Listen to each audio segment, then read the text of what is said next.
Shocking stimulus check update, and there are checks that are actually coming out and being released for October. I know, I was surprised too about this myself, but I'm looking at the article right now. But before we even get to that, I want to take a quick trip to 2021 when this happened earlier on in that year. A growing number of top economists has shown even our debt situation will be more stable, not less stable, if we seize this moment with vision and purpose. And so tonight, I'd like to talk to you about our way forward, a two-step plan of rescue and recovery, a two-step plan to build a bridge to the other side of the crisis we face to a better, stronger, more secure America.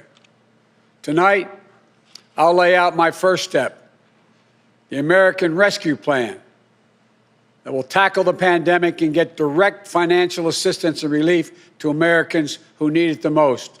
Our rescue plan also includes immediate relief to Americans hardest hit and most in need.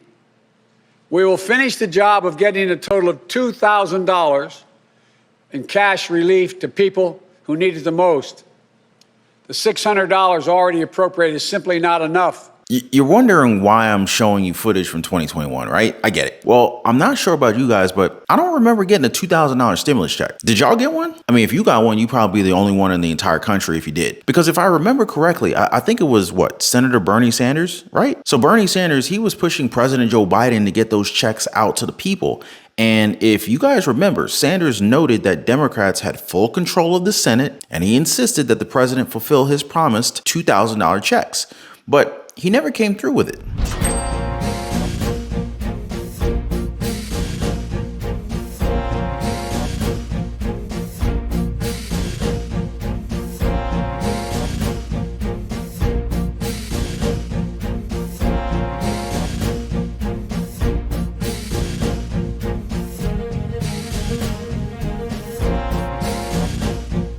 The House has done the right thing. By an overwhelming vote, Democrats and Republicans voted to increase that $600 direct payment to $2,000. Recent poll came out. 78% of the American people think that was the right decision. They're hurting. They want help.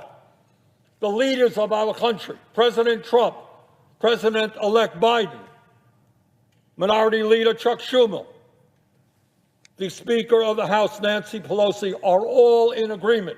We have got to raise that direct payment to $2,000. So that is where we are right now in this historic moment.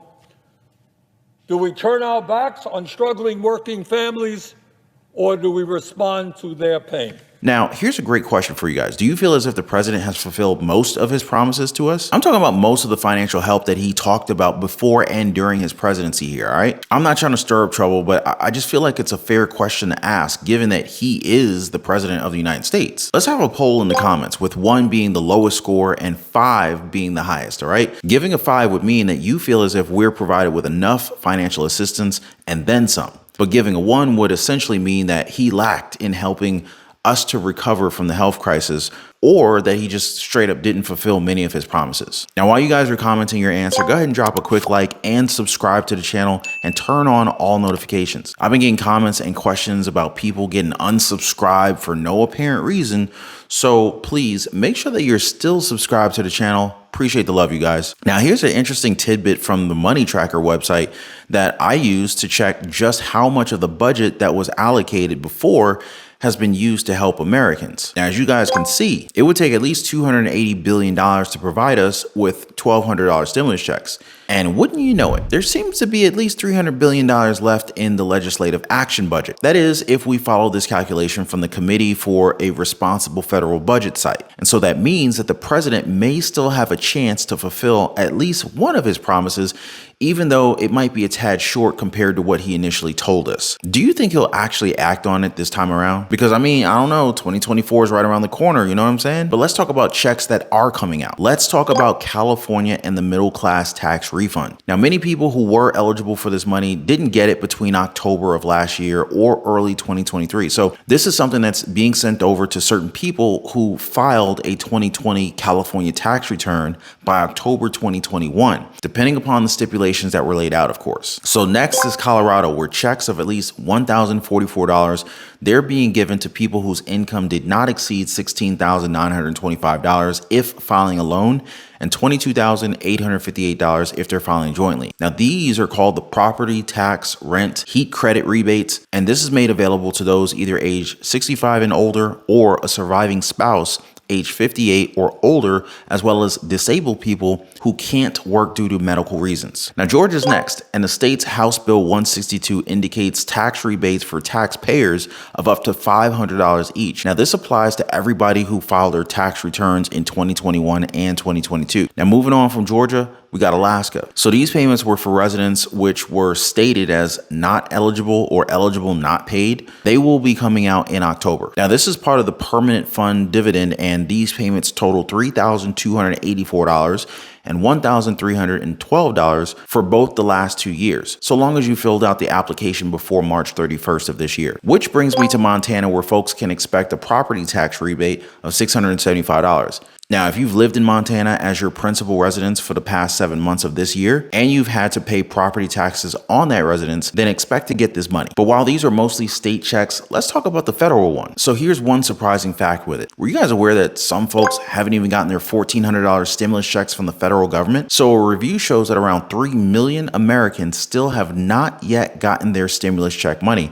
And to make sure that you do, you gotta file a tax refund for the year that you qualify for, as well as claim the rebate recovery credit. Now, here's the most surprising part here. Why aren't they informing these 3 million Americans of the money that they deserve to receive? Are they just trying to hold on to it? Or maybe I'm wrong. Maybe they did send a letter out, but these people just haven't found the time to claim their cash. But who knows where this money could be, right? Now, it's gonna take some time before we actually see or hear legislation for more financial assistance, given that the House has been shaken up quite a bit recently, you know what I mean? But here's the kicker. We're already seeing the possibility of having one heavily favored lawmaker take up the new position of the speaker. Walk me through what's happening now with Jim Jordan, and what challenges does he face in running for speaker? Yeah, we just learned moments ago that he was even throwing his hat into the ring to become speaker. There were murmurs that he was considering it last night with a slate of other Republican candidates. That includes, as you said, the current number 2 Republican in the House, Steve Scalise. But then Jordan walks out of what is now former Speaker Kevin McCarthy's office. It's the main speaker's office here in the Capitol. He walks out of that office. Reporters obviously swarm around him, and they begin to ask him if he's running for speaker, and his answer is yes. And then he says he's been getting texts from other Republicans over the course of last night into today, encouraging him to jump into the race. So that's the current state of play. He already has a big endorsement from a prominent Republican here on Capitol Hill, Jim Banks, who just moments after Jordan told reporters he was jumping into the race, tweeted that he would back Jordan for speaker. When you ask what challenges Jim Jordan would face, he's obviously a further right member of the House Republican Conference. He's prominent for his defenses of former President Trump over the years, and right now he's one of the point people on those investigations and the ongoing impeachment inquiry into President Biden and into President Biden's son, Hunter. So those are attractive traits that Jordan has to some in the House Republican Conference. Any thoughts on this, guys? Do you believe that we're gonna have Jordan as the new speaker? And if so, what does he bring to the table for you? I'm looking forward to the talks that we have in the comment section about this. And before I go, I just want to thank you guys so much for your time. Appreciate all of you guys. Thank you for liking the video. Thank you for subscribing, and I'll see you on the next one.